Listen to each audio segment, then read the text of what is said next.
It's time for a Shway Media podcast.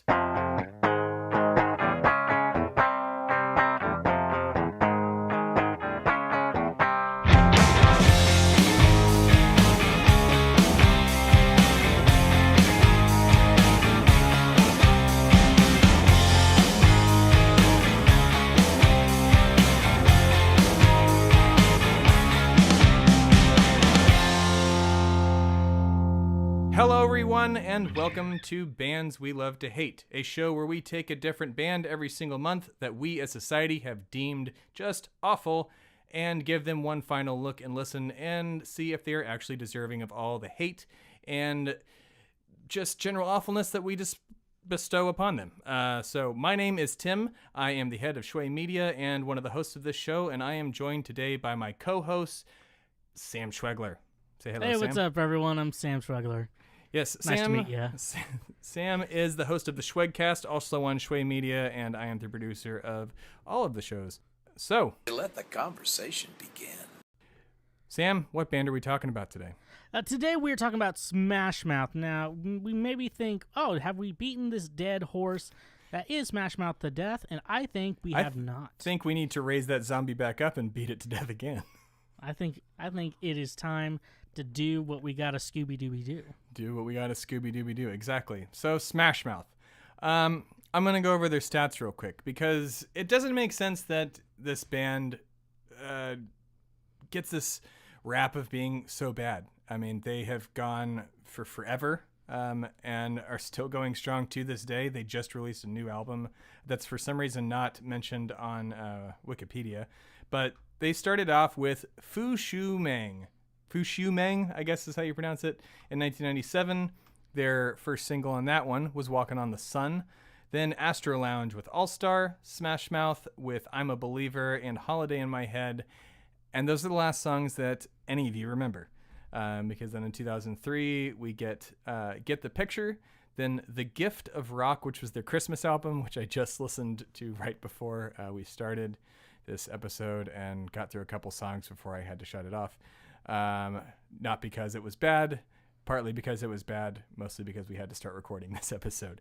Then Summer Girl, then Magic, then a 21st anniversary edition of Fu Shu Meng as an acoustic version, and then they have one new album that I cannot find anywhere, but I don't even think they've announced it yet. So they have, so yeah, maybe a little experimental album going on here. Probably not.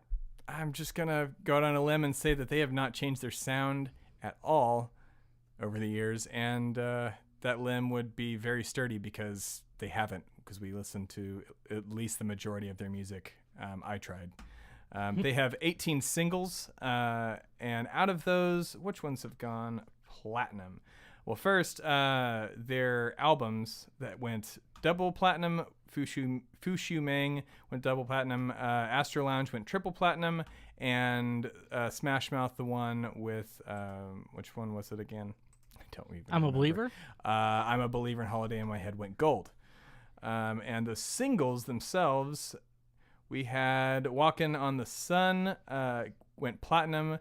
You Can't Get Enough You Baby went gold. All Star went platinum, and I'm a Believer went platinum. I'm a Believer. That was the one in Shrek, correct, Sam? Yeah, I'm a Believer. They did the cover of the Monkey song. Yes. Mm-hmm. And that was in Shrek. All Star was like their original that was put in Shrek. Yeah, exactly. Yeah, was it in the trailer that they started off with that? Because I don't remember hearing it in the movie. I just haven't. I should have watched Shrek to prepare for this. So, like, literally the first scene, he reads, like, the stereotypical fairy tale movie. Yes, that's right. And then he goes, then he slams over his bathroom door. It's some body, and it's just straight for that. And then the meme was born. If you tweet at us at BWLTH with your best Smash Mouth meme, we will retweet it. We have nothing to give you, but no incentive for that. They've been active since 1994 and have gone through a few different members. Their original lineup was Steve Harwell, who's their lead singer, the guy from Smash Mouth, as he's commonly known, basically. Greg Camp, Paul Delisle. Oh wait, that's the current members. My bad. Randy Cook and Michael Klooster is their.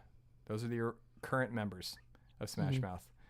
So yeah, they've gone through some. I read an article preparing for this that they're actually going to reunite the original lineup, or might have already by the time I read that article. So Ooh, that could be interesting.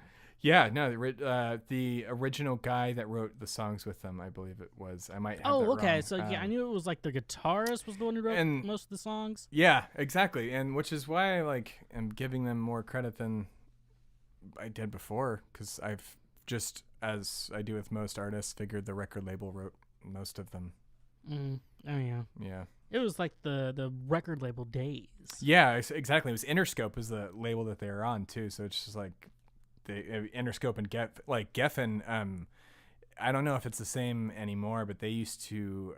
You couldn't release your first album, with your own songs. They had to write your songs for you, or it had to at least be the bare minimum. They had to supervise all of it. Like Ryan Cabrera and Blink-182. I don't think they wrote those songs. I know Ryan Cabrera did write his first album. Blink-182 might not have, but yeah, they want to make sure certify as many hits as possible for the money that they're investing. That's my guess. I hope that's not how record labels do it anymore. But yeah, there's 4, so maybe it is. That seems really weird when you for a band like Blink-182 where they write all the songs.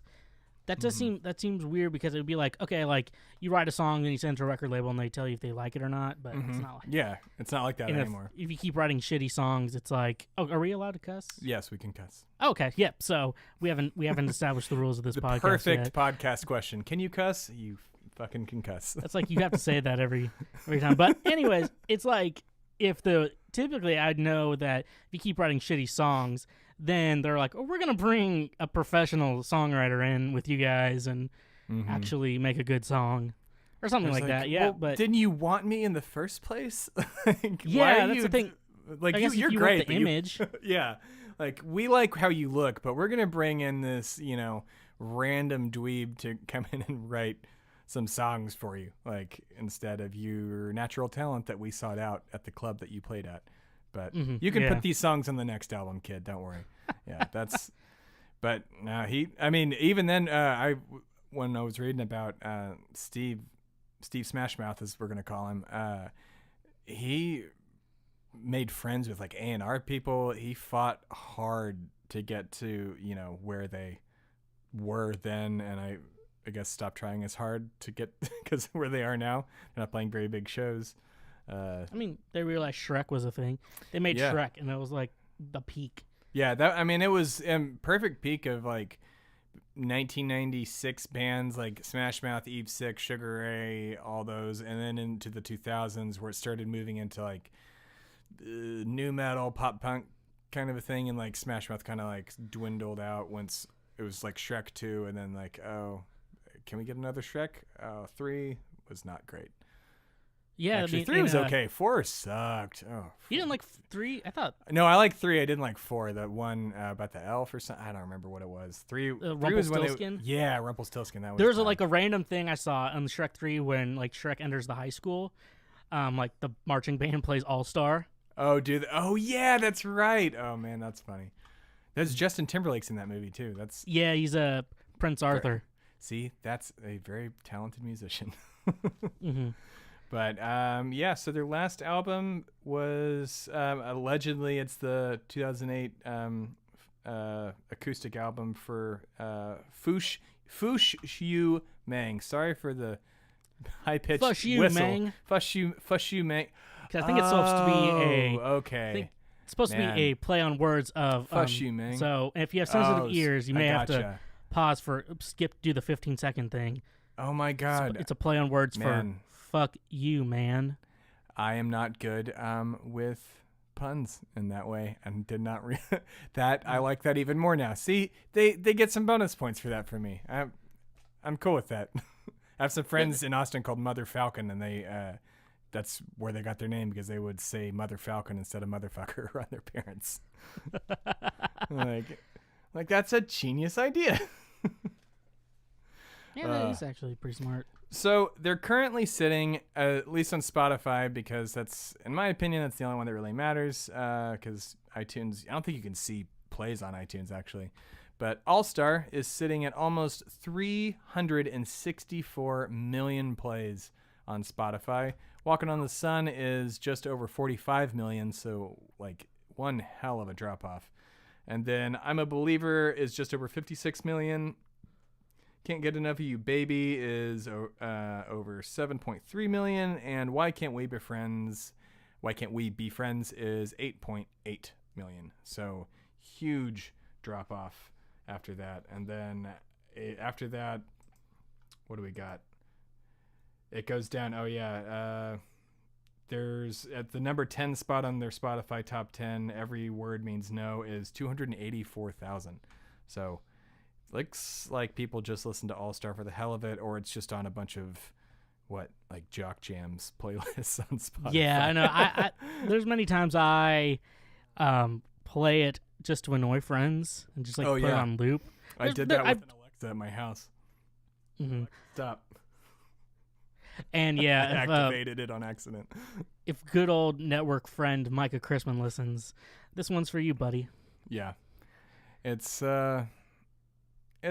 So I just don't know where with those numbers, like people clearly listen to them, even if it is ironically. Like let's go straight up 200 million of those All-Star plays ironic plays. Like would be very generous with that. That means that at least 64 million people love this band. And on top of the fact that it went platinum, and people still are looking at their music videos online too. YouTube plays, All-Star, 198 million. I'm a Believer, 44 million. Walking on the Sun, 40 million. Why Can't We Be Friends, 10 million. And then the Morning Comes, 4.9 million. So people watch it. I mean, I know autoplay exists, so maybe you could allow some error there. I don't know. But I don't like the phrase, and this is the basis of why I wanted to do this show, that band sucks. Because a band doesn't suck. A band, if you have at least one fan, you make music that at least one person likes, you're good. But, maybe technically music, like your musicianship, your lyricism might not be the best, but somebody that's doing something that they want to do musically or artistically, you can't say that they suck. It's just not your cup of tea. That's my mini soapbox on that. But Smash Mouth is, I don't know. We'll get there maybe. So, Sam, let's talk about their musicianship. Okay, so obviously they are musicians. Obviously. But mainly some people might disagree with you, but we'll keep going. The thing with they have good arrangements. That's what I want to say, because when you get down to songwriting at its basic core, it all comes down to the arrangement, and that maybe they just had a good producer, or you can blame it on that. But either way, they play their music very well. A lot of their songs do sound the same, but they play it really, really well. And they're not bad musicians at all. They have their. You don't like Steve? That's Steve the singer. Yeah, Steve is the singer. Steve Fieri, Steve Fieri, Steven Smashmouth. Yeah, Steve. He's not. You don't make. You said you didn't like his voice, but it works for the music he's doing, in this ska, and I want to say maybe a ska pop hybrid. Yeah, I was gonna say it's pop ska, like pop punk. That's what I was thinking earlier. Pop, and they're pretty good. Steve's voice is perfect for the ska pop genre that he's playing in. There's a big reason that the record label is like, you know what, Steve, let's have you make a solo record. Let's get that solo record out there. Let's make some money off that, okay? Because that's what everyone used to do. If right. Band kept making bad albums, you're like, let's make a solo record. They never did that with Steve. They're just like, you know what, Steve, we're gonna just let you do Smash Mouth forever. They did that with No Doubt. The second one bad song came out, and they're like, hey, we need to get you doing something else. Ain't no holla back girl. That's all I'm saying. Yeah. Yeah, his voice, see, like, and his voice works for that. Like, it's just like, it's like the Simple Plan effect, like the nasally thing for pop punk. You don't like, it's just not it's not your thing. Like, I get it. Like, people don't like screaming in music, or people don't like country twang, and people don't like Steve's voice or something, I guess, like, or they don't like ska, because like, most of their songs, like they're basically a ska band, right? Yeah, pretty much. I mean, like they have horns too, right? Sometimes in some of the songs. I know. I think the song "The Fonz," which was another one of their singles, out of the like 18 that they had, that's a pretty ska-driven song, and I know there's at least a couple other songs that they put out that have trumpets on them. So yeah, like and plus exactly how they dress too. Yeah, they look like at least they're they did going in the bowling. 90s. Yeah, they looked like their album covers specifically, like one of the All-Star, or not one of the All-Star, one of the Smash Mouth covers. They look. It's the Smash Mouth cover itself. I'm pretty sure that for the band, the self-titled album, it looks like it just screams a ska cover to me. So like, Totally. and with that music, like musicianship, I guess you know better than I do. Ska music not that hard to play, or I don't think it's that hard to play. Yeah, but it's not general reggae. beat. Yeah. Reggae. It's kind of like, so if you think about like the skill it takes to play pop punk music, so it's kind of like that, but a little bit more because you have to play with trumpets and stuff like that. And everything's hard in its own way except for reggae. Yeah. Or blues. I don't think yeah. blues is that hard to play. Yeah, it's all scales at that point. Yeah. So It's 1-3-5. Yeah. yeah, 1 through 5. Yeah, exactly. 4-5. So My bad. Ooh, someone's gonna get me. yeah. So, yeah, we're gonna get comments, which you can leave in iTunes and Stitcher, I guess too. I don't know if Spotify allows for it yet, but we're on Spotify if you prefer that. So, are their songs technically good? Like the catchiness, like they have earworms. Clearly, we all get this stuck in our heads. So, would you say that they're like good or generic? That's kind of it's either one or the other. Like or I guess 1 through 3. Bad, Okay, well, generic, good. It's a weird for Smash Mouth. I would say it's a weird thing for me because there's All-Star, so that sounds different from almost everything else they have. Yeah, straight up. All the other songs sound happy, beachy kind of a thing. That's why they go on tour with Sugar Ray. Yeah, and then I'm a Believer. Their covers like "Why Can't We Be Friends," "I'm a Believer," those sound like different too. And then like all their other songs sound the same. Yeah, it's like and that's why I think they always associated them with record label stuff, like a record label designing them to be a band versus them just being a band. Yeah. So, oh, no, walking on the sun. Like all their songs kind of like end with that cadence, like oh, no, like that. You know, that thing. So a lot of their originals are pretty generic, but I'd say, you know, like as musicians, you know what they did with "I'm a Believer," what they did with "Why Can't We Be Friends," what they did with "All-Star." I mean, like that's just a whole new thing. Like, it's like completely different from the rest of their catalog, right? In my opinion. It's not the same. I mean, when I was listening to it, like I could get through All-Star and I'm a Believer and all those other songs, but then like I'm just personally not a big fan of ska. I like 5 Iron Frenzy, and that's about it. But I just it's just that it's repetitive a little bit. Like so, but is that not all ska? And in a sense, punk rock in a lot of ways too. I mean, you listen to old punk albums; they all kind of sound the same. Like. So isn't that like, shouldn't they be doing the exact same tune almost in a way? Well, I mean, it's kind of like you go with there's a formula on how songs are made, and then there's multiple different formulas on like, you know, when we do pop music, you know, stuff like that. And they have like the sax solo, you know, and that's what they do with like half their songs, like stuff like that. I mean, it's kind of like, let's think about it like this. So let's take it into math. Let's use math for the first time since high school or community college. So we got 2 + 2 = 4. 1 + 3 = 4. So they get the same answer and they kind of give you the same results, but they're kind of different. Right. Smash Mouth is kind of like 2 + 2 = 4. So let's try to do 2 + 2 = 4 again.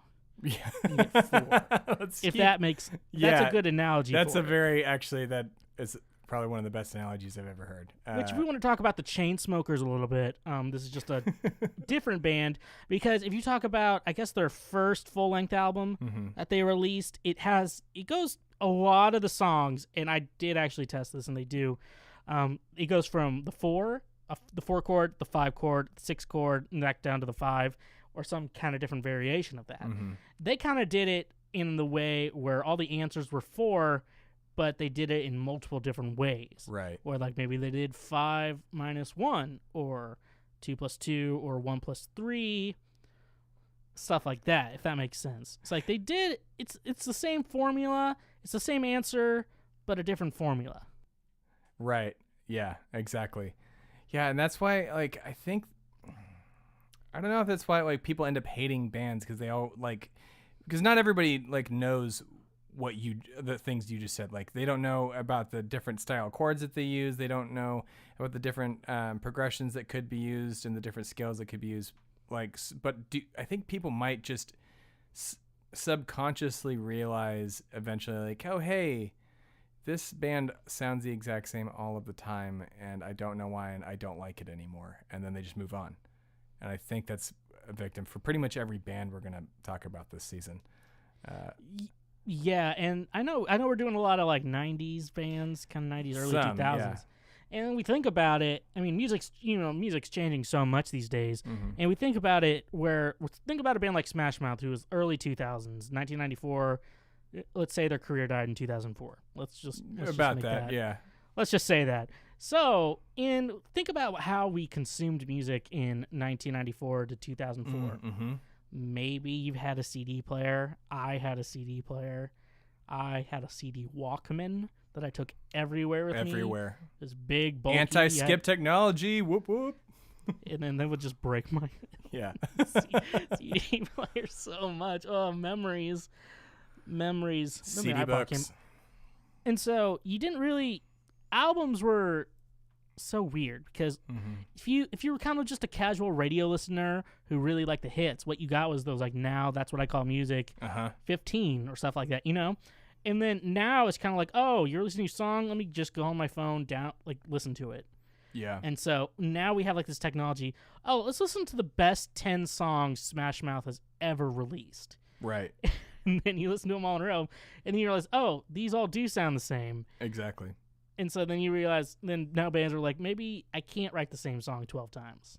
Yeah, I think with the way we do this now, I think it's maybe pushing more people to try and be more original. That's why we have so many new not different genres, but like merging genres, like different genres that are crossing countries and crossing entire cultures to create new songs, like new instruments to use, new things to just put in your song versus the same old boy band pop that we were fed by record labels for so long. Not to mention the fact that anybody can release an album anywhere quickly.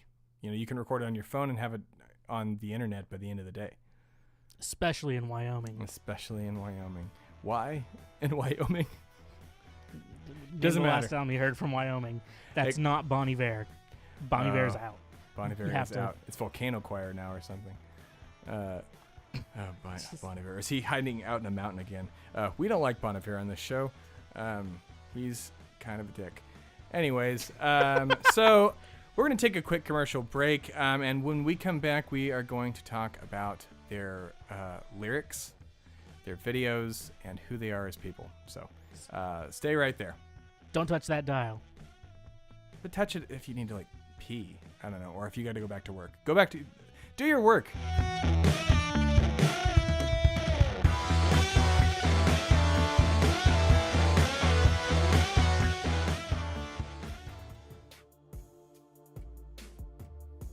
This episode of Bands We Love to Hate is sponsored by Honey.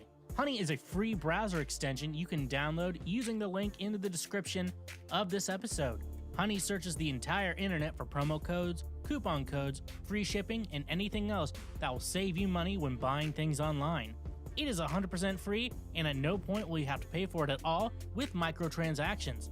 Add the Honey extension to your browser today for free by using the link in the description of this episode, which Honey is an amazing product. Now, today's episode is about Smash Mouth, so I went to the Smash Mouth merch store on their website to buy a little bit of swag from Smash Mouth themselves.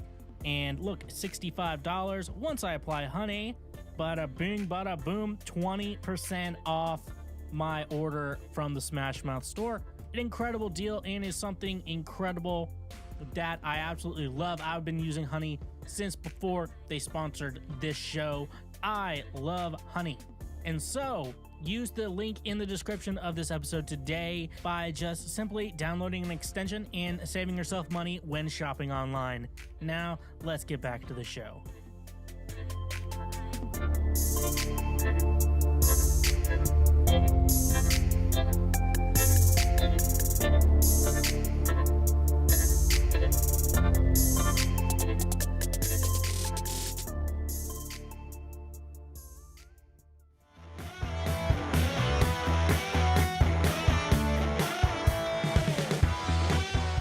And we're back. So we are here today talking with myself, Tim, and my co-host, Sam Schwegler, on Bands We Love to Hate.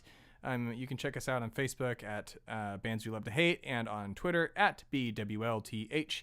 And today we are talking about Smash Mouth, who you can also find on Twitter and tweet at them memes about Shrek at Smash Mouth. Let's So smash. yeah, let's smash. We talked about their numbers. Their numbers pan out. They have a ton of gold and platinum records and singles, and their music is technically not bad, but a little bit repetitive. But that could just be the victim of being a ska band. So now we're talking about their lyrics. Are their lyrics good? Who knows? I have down debatable. So. I would say debatable too, because at some point the lyrics aren't bad. You think about the lyrics of All Star. I mean, it's kind of this anthem to just be yourself and to not give a fuck, in my opinion. Yeah, And so, yeah, like, it really is. think about it, like, lyrically, and then we're thinking about like traditional writing, where you stick on one topic, everything kind of cohesively fits together. It's not bad. Are these the greatest lyrics I've ever heard? No. I would say maybe the Beatles are a little bit better. But remember, the Beatles wrote I Want to Hold Your Hand, which I have had the argument posed to me recently that that's a simple, beautiful, wonderful song, that it doesn't need to be complicated to be a good song. So I'm like, Beethoven's okay. Ode to Joy. Yeah. Technically, so here's my conclusion on that. I would say it still is debatable. So it's not life-changing lyrics, but they're still good. I wouldn't consider any of them bad. Like, any song is a poorly written song. Yeah, sure. Like if you were a publisher and you're like, hey, here's a song, someone would be like, oh, this is pretty good. Thank you. Yeah, exactly. Like it's all up. Beauty is within the eye of the beholder and all that jazz, but or ska for that matter.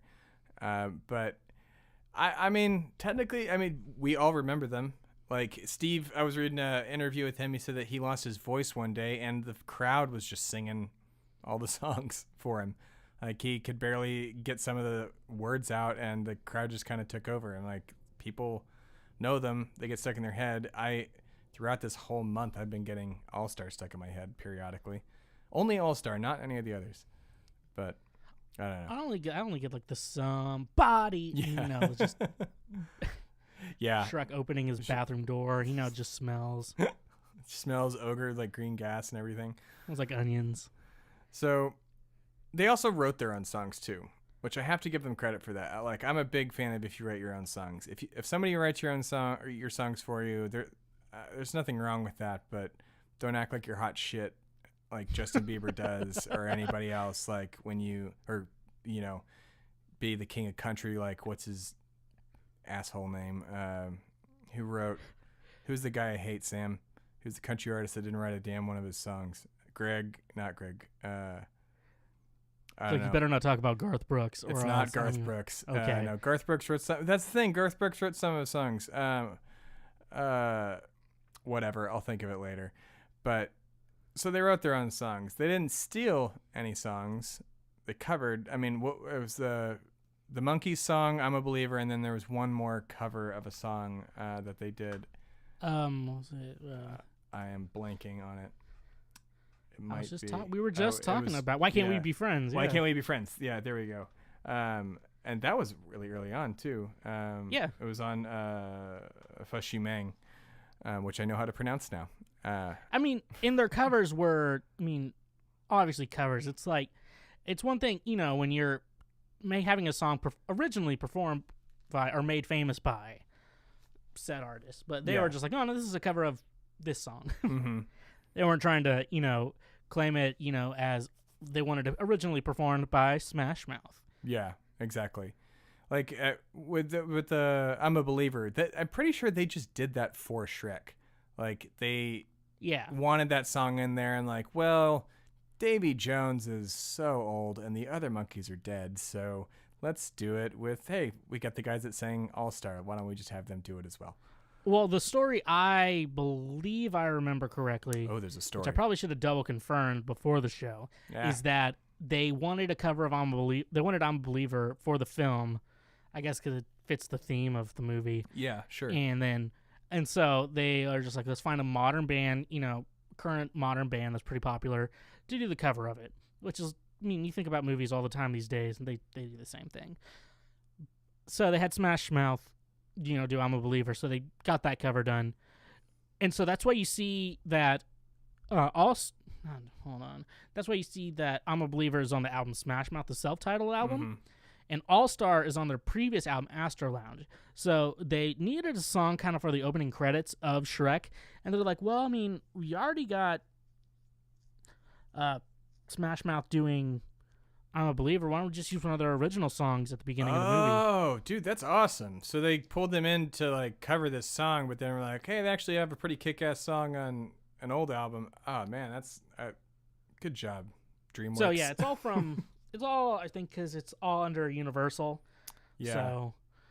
So I think it was easy to get the rights to put one of their songs in. It's a pretty simple deal, but, Shrek plays on TV, like TBS, all the time. All the time. They're getting that royalty money. Oh, my God. All-Star. The amount of royalty money they must get from that song, God, that's every musician's dream.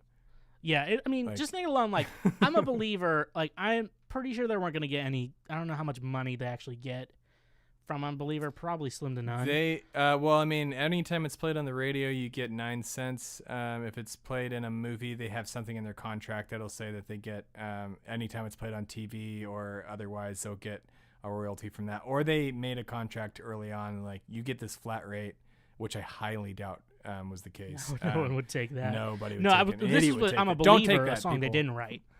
Oh, yeah. No, I don't think they get any money for a cover too much. Yeah, I guess if they buy their version of they, like, Davy Jones and all the monkeys, or at least the Monkeys estate, would get them at least the majority of it, and they might get some, and Smash Mouth would get money for their recording. And they got so lucky with getting All Star in the movie because that's their original. So yeah, exactly. So that was a pretty just good deal all they around. Have 2 songs. They have a full credit that they get royalties on every single time that's played on TBS and whatever other channel it's on. And TNT. TNT for sure. Always, they're making a comeback. That's another topic though. But yeah.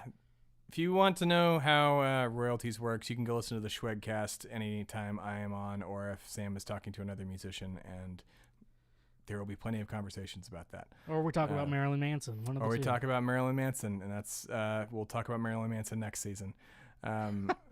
Which I don't know. Do people hate Marilyn Manson? I don't know. Who cares? That's a good question. That's a good Facebook poll. Yeah, we'll Facebook poll that one. I don't hate Marilyn Manson, and he got blamed for a lot of shit, but whatever. We'll figure that out later on. But so yeah, now we're gonna go on to music videos.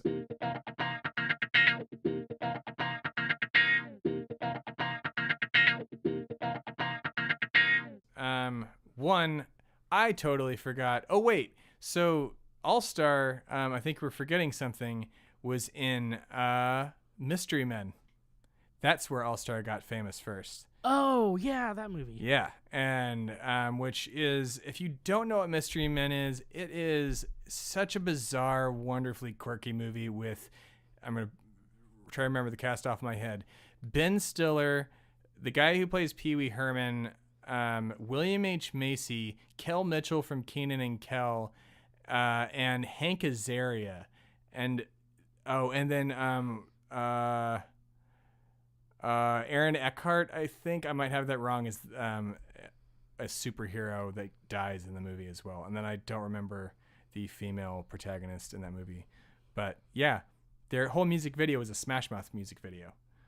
And also Dane Cook is at the very first person you see in the video, so that just goes up to set the mood for all of Smash Mouth's career, in my opinion. Right after that, like, it's Dane Cook auditioning for the Mystery Men, and we're like, oh God, no, stop. I'm already having to listen to All Star. I have to see Dane Cook's face too. But yeah, their videos are all fun. I don't know. They're all cheesy as, oh my God, they're so cheesy. Do you remember like the All Star video? Trust me, I've seen the All Star video many times. Oh God, it's so ridiculous. Like, I don't know. I watched more of their videos, and they progressed into, like, now they're doing story music videos, like over dramatized, like Vimeo style music videos, and it's not great. It's like they're trying to be serious, and I can't take them that serious yet. I don't know. But yeah, and think about it, in like the heyday of their time, that's where you made that's how you got your money from, was the music video, because then you'd play on MTV, TRL, VH1. Mm-hmm. And so, that's how people, that's one way people actually indulged on music, was through the MTVs. But the only music I ever learned about was through TRL, and that's the only reason they got famous too. Because Carson Daly, back when he was on K-Rock, he played Smash Mouth all the time, and they got big ass famous after that, and then played him on TRL when he started hosting TRL. And now we are where we are. Like, if you where is Carson Daly? Where is Carson? Carson Daly hosts. I don't know if it's called Last Call anymore, but he definitely still hosts that a late night show that plays after Seth Meyers, I think, whoever's on NBC now. And Carson Daly's show, though, like, to sidetrack, it was where I heard about a ton of kick-ass bands, like Ash, Finch, Elephant, and I don't know if I discovered St. Vincent on Last Call. I think I did, though. But yeah, say what you want about Carson Daly, and Fred Durst, for that matter, to quote the Eminem song. But he pushed a lot of bad bands, but a lot of good bands to the forefront, and he gave us Smash Mouth. So thanks, Carson. But that's it. Thanks, buddy. Thanks, buddy, for all that. There was one video of theirs I watched for a song that I am unfortunately completely forgetting the name of. I'll look it up as I'm talking. But it was just Steve creeping in the background while this couple argued, and it was, I don't know, it just wasn't a good song. Whatever songs can be considered with them, it was, I don't know. I can't really describe the weirdness, and it just, in general, it wasn't that great of a video. I don't know, but What's your favorite video there, Sam? I mean, it's obviously All Star. I mean, Yeah. that's like You know, a like pinnacle Walking of on the my Sun. life. That one was weird. I didn't like that one. Yeah. Yeah, I mean, All Star. It's so there's the 10-hour loop. Oh yeah. And so what I always like to do. So we all know network favorite Micah Chrisman. He one time I was staying with him in Kansas City, and so when I was getting ready to leave because it was a weird situation where he was out somewhere and I was leaving, I had to like lock up his place. So I put on the All Star 10-hour. Loop of they don't stop coming in, they don't stop coming in, they don't stop. So I just left it on his God, TV. seriously? And so like maybe a couple hours would pass, then he'd come home and then just like my goal was it would still play on the TV. He just walks in and it's still playing.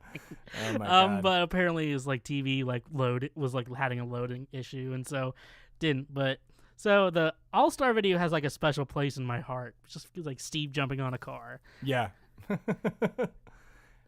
Yeah, it's weird. And the video I was thinking of, by the way, is Your Man. It's one of their newer videos. So if you get a chance to watch Steve and Smash Mouth creep on a couple while I think hiding in their bathroom is what I gathered from it. I don't know. It was late. I think he's just becoming the meme. I think so.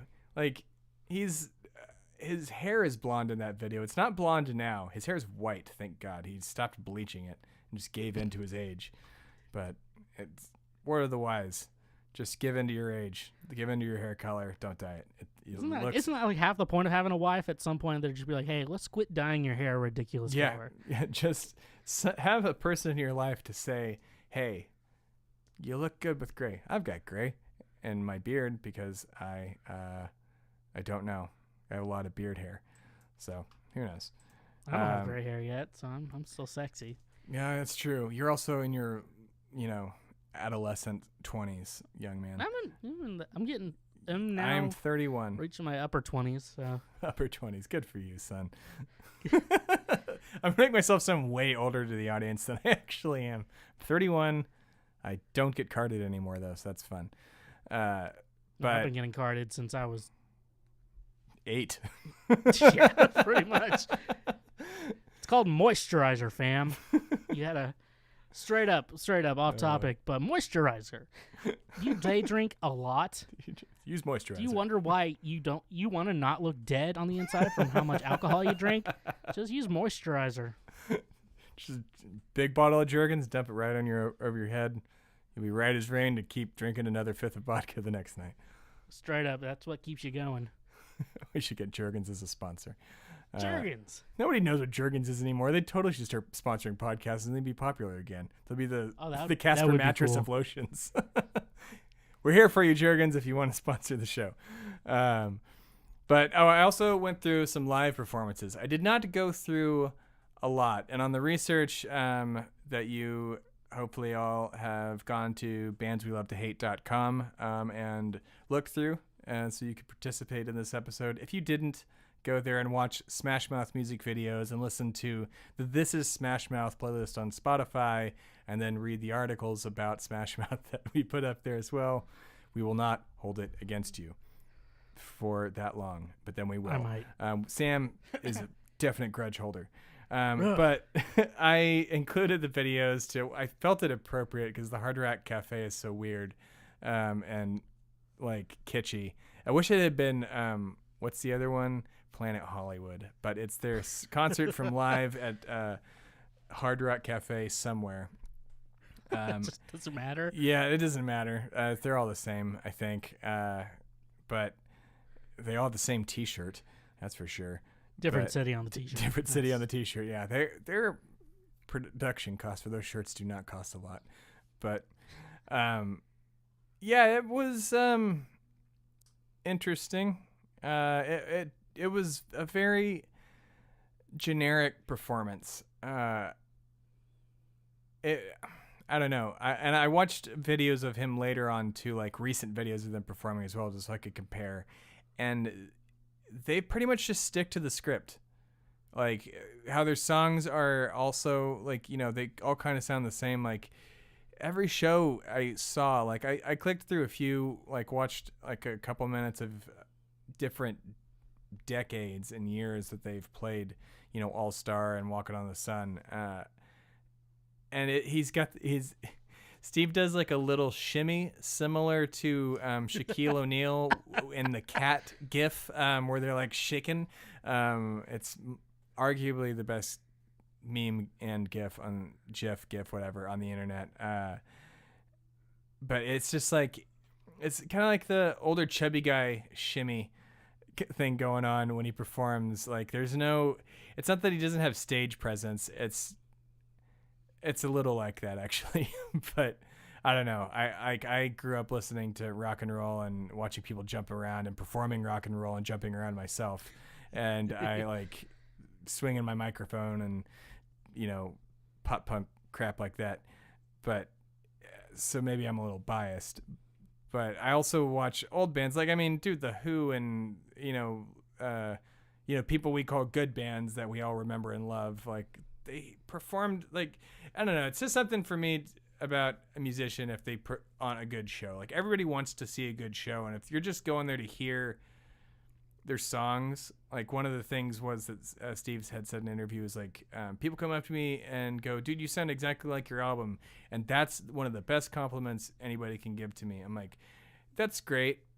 Like, it's great that you sound just like your album. There's nothing wrong with that. But I don't know. Add something to a live performance. What do you think? I mean, at the same time, in your opinion, when you watch those videos, did they look like they were having fun? Oh, yeah. No, and that's the thing. They definitely looked like they were having a blast. Like, so, I don't know. Because that's one thing I always, like, want when I see a band. Like, I hope they're having fun, and I hope they're, like, getting into it. Because it's like, and, like, people half-ass their... I mean, it's a job for most people. Like, for those touring bands, it's like, you hope they're having a good time, and you want them to, like, want you to have a good time. Everyone has a good time. We all win. Because that was one thing, because I saw Paramore last September, October. Nice. And this Nashville's their hometown. So, I mean, it was a pretty incredible show, just, putting on the best show possible for their hometown. And, and if they were just, like, half-assing it, because I've been watching some, like, Fall Out Boy live videos, and it looks like they're just half-assing it. Dude, like, well, because what's-his-name has zero stage presence. The he's got stage fright. He's said it himself in an interview. Patrick Wentz or Pete? No, not Pete Wentz. It's Pete Wentz. Patrick is, I think, the lead singer, if I'm remembering right. It's not Peter, it's Patrick. Yeah, well, there's Pete Wentz is the guitarist guy, and then there's the singer who... Bass player. Pete Wentz is the bass player. Bass player, yes. Comments, in the comments. Let's get them. Let's roast him. He doesn't know the guitarist from Smash Mouth. He was married to Ashley Simpson, goddammit. Like, I don't care. I care about Steven Smash Mouth today. But yeah, no, they don't have any stage presence. Like, it's... Pete Wentz literally is the only... He's like a little... I don't know. He's like a cricket jumping around all the time. But, like, their singer just... He freezes up. I watched him on Conan O'Brien one night, like years ago, when Sugar We're Going Down came out. I was like, "What the? This band sucks." Same with My Chemical Romance. Also not a great band live. Like they put on an absolutely awful show. Like I didn't even know who they were when I saw them the first time because my friends were playing on Warped Tour and they played right before them. Terrible show. I was like, "Why is this band good?" And then they became My Chemical Romance, and my friend's band did not become My Chemical Romance fame. The saviors of the broken, the beaten, and the damned. Exactly. So yeah, I don't know. When I go see a show, I mean, I guess Smash Mouth is playing they're playing cruises and festivals, so you're not going to get like a killer show like Rob Zombie, who brings out like a ton of cool animatronics. Dude, Rob Zombie is one of the coolest shows ever. I'm not even a Rob Zombie fan. It's just an awesome show to watch, and he's a great performer. But I don't know. It's fun to watch people jump around and everything and hear your favorite song. So I guess I can't rate him that negatively on performance, especially because they're old now. They're like in their 50s, so it's not. But even then, when they were in their 20s, they were just kind of, I don't know. Wasn't the best show I've ever watched. Maybe it's because he's a chubby guy and can't move that quick. I don't know. But, or you don't want him to move that quick. Or you don't want him to move that quick. But I don't know. Well, performance-wise, they are what they are. Culturally and who they are as people.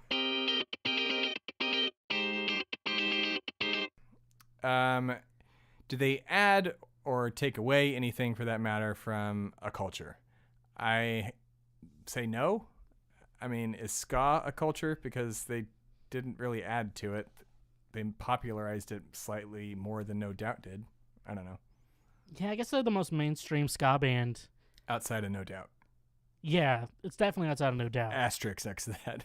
But yeah. because No Doubt is, well, even then No Doubt became more of a pop ska thing Hybrid. too. Yeah, like they originally were straight up like trumpets, like whole horn section kind of a thing, and then they turned into well, Hall of Batgirl's her personal song. What was I don't know.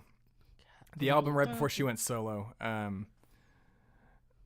It doesn't matter. The show's not about them.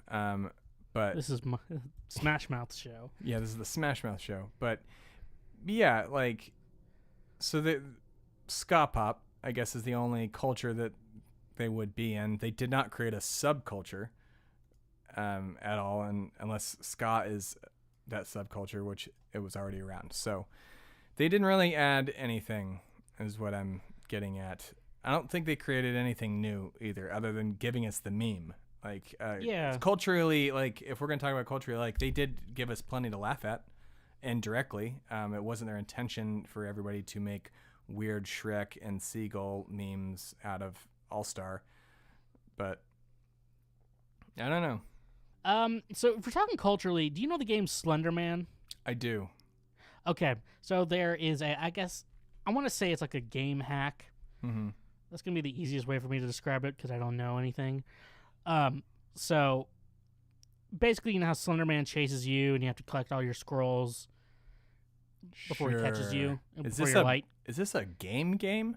Yeah, like before your light. Yeah, there's a game to it. So Okay, pretty much you're like you have this open map and Slender Man's going to start following you. got it. And you have like a flashlight that the battery's running low on, so you have to get all the scrolls before he catches you. Right. And so once you get all 5 scrolls, you beat the game. And if he sees you, then you die. If you Right. see Slenderman, I guess you die. Yes. Anyway, someone made a Shrek hack out of this game Oh, wonderful. where you have to collect 5 onions to before Shrek kills you. Oh my God. That's and if you great. look back, you can see Shrek chasing you and stuff like that before your flashlight goes dim.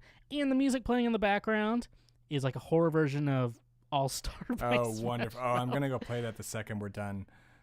Mhm. That sounds great. We'll put it in the I've- description too. Make sure to need to- send me that. Okay, yeah, I think I found it. I don't think I have it. I just saw it on YouTube or something like that. But anyways, so yeah, that's culturally. I mean, it's a meme. So It's a meme. Yeah. I mean, it's a joke, but Smash Mouth never was serious to begin No. with. So that's the nice thing about Smash Mouth. They never made themselves too serious. They're a fun So- band and a fun band to listen to. Like just how Sugar Ray always called themselves a summer band. That's exactly what Smash Mouth is too. Like, Yeah. They're, by the way, they're Guy good. Fieri made the eggs. They're fine. That's like his brother. So, Exactly. Or his father. Definitely some sort of an Illuminati clone, but who knows? I don't know. So, final thoughts. Are they hate worthy, Sam? Definitely not. They don't deserve the hate they do. It's like, because when you think about it, they're the Guy Fieri of bands. Like, what did Guy Fieri ever do to anyone? It's Nothing. like the same thing with Smash Mouth. What did Smash Mouth ever do to anyone? Nothing.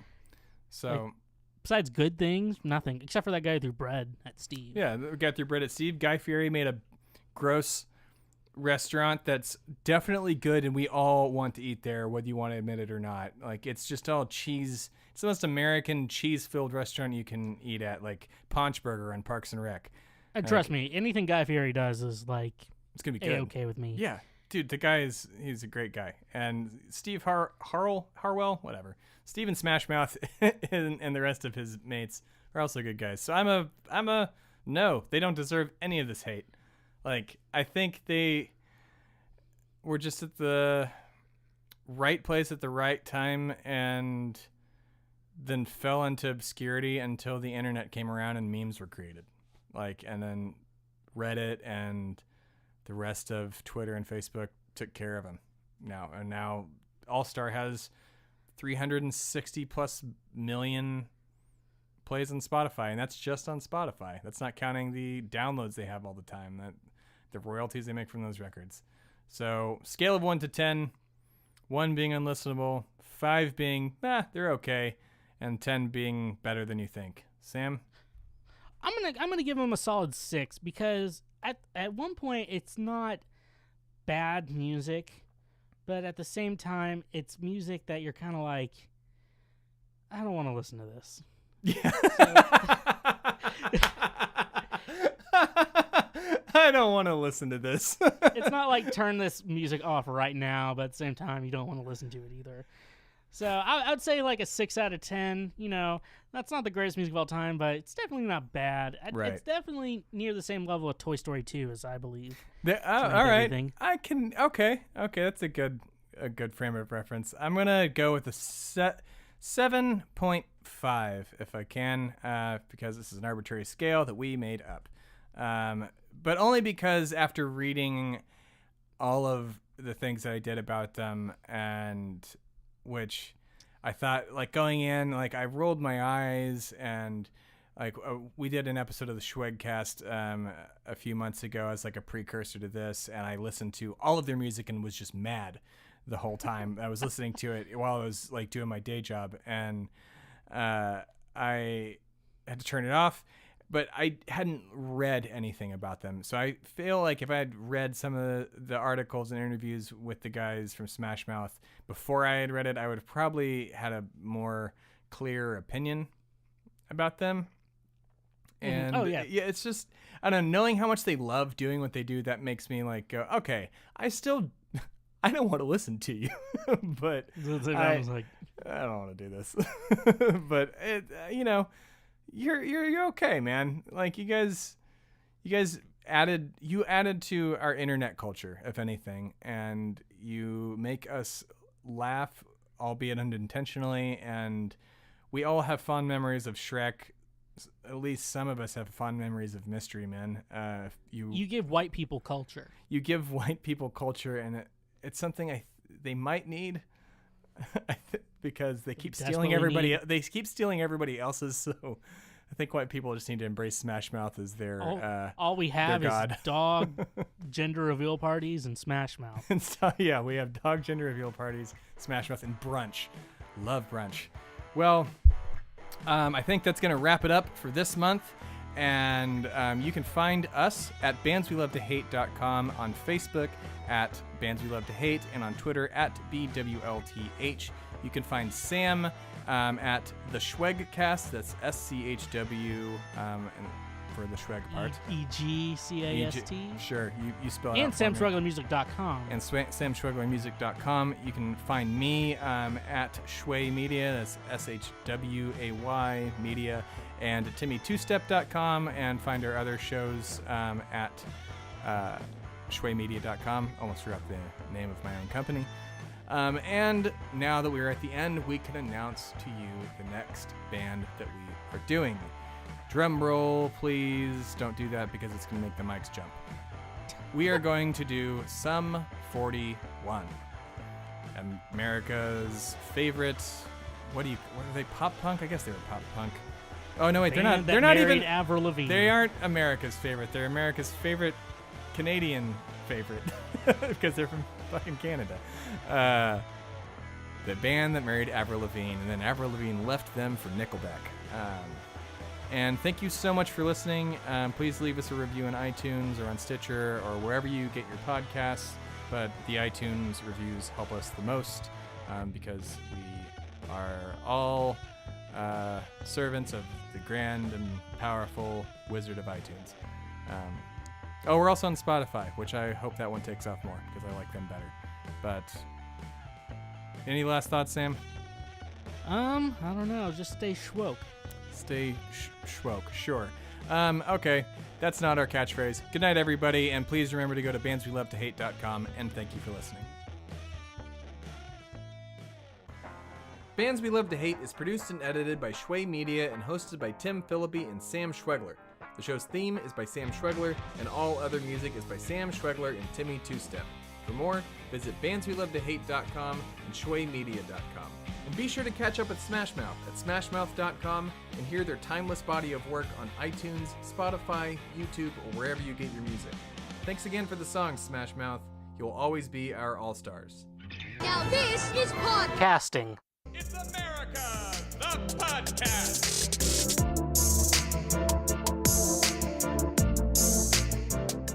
Hello, America! It's me, Thebadias A. Stard, aka the Bastard, aka the embodiment of and only hope for America.